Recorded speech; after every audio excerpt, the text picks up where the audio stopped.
Kaixo, az gaitezen aste ekonomiaren emanaldi berri batekin. Euskal ekonomiak azken 14 hilabeteetako daturik onena lortu zuen maiatzan, 97,4 punturekin.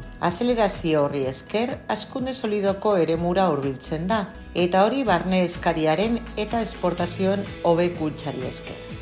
Bestalde, lehenengo lauhilekoan, 1.277 enpresa eratu ziren Euskadin. Aurreko urteko aldi berean baino ia 14% gehiago.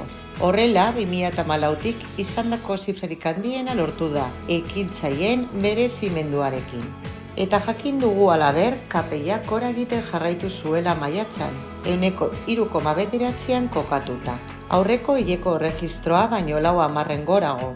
Geure buruari, zergatik igoera hori, galdetzen badiogu, pentsa dezagun elektrizitatearen garestitzean bezaren igoeraren ondoren.